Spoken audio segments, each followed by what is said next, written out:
So maraming salamat. At least na-confirm natin. Dahil kami rin po ay loyal sa ating mahal na Pangulo.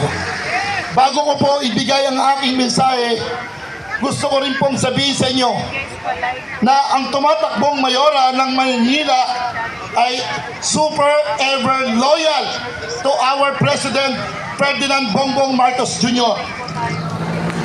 Lahat po ng kanyang mga ginagawa ay nakalinya at nakaakma sa programa ng ating mahal na Pangulong BBM. Nananatili po siyang tapat. Dapat pagpipili po tayo ng pinuno, yung tapat, dahil pag hindi po tapat, baliktarin po yun.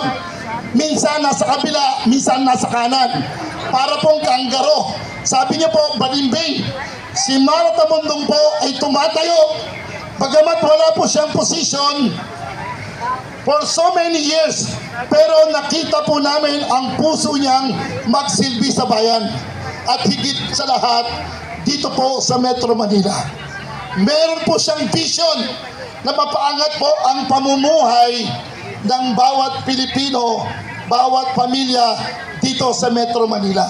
At ito rin po ay naaakma sa programa ng Bagong Pilipinas Party List na gusto ni Mara Tamundong magkaroon ng pagbabago sa pamumuhay ng bawat Pilipino at bawat pamilya dito sa Manila.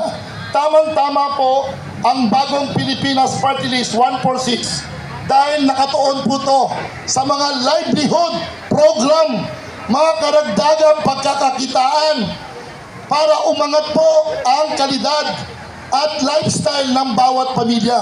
Hindi lamang po yung from hand to mouth or day-to-day survival, pero ang pagtutunan po ng programa ng Bagong Pilipinas Party List, kagaya po ng programa ng ating mahal na Mayora Mara Tamundong, ay umangat po ang buhay ng bawat Pilipino. So in other words, marami po kaming gagawin, mga panghanap buhay para umangat ang bawat Pilipino.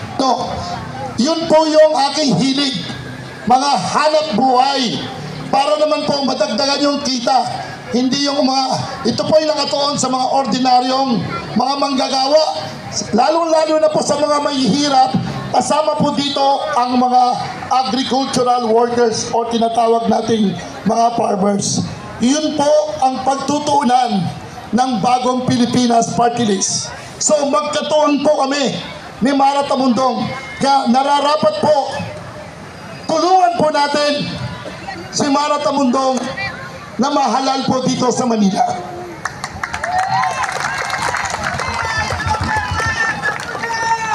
Mangyayari lamang po yan. Tanong, lahat ba kayo dito gusto niyo pong manalo si Mara Tamundong? Pakitaas po kamay. Lagi ko pong sinasabi to.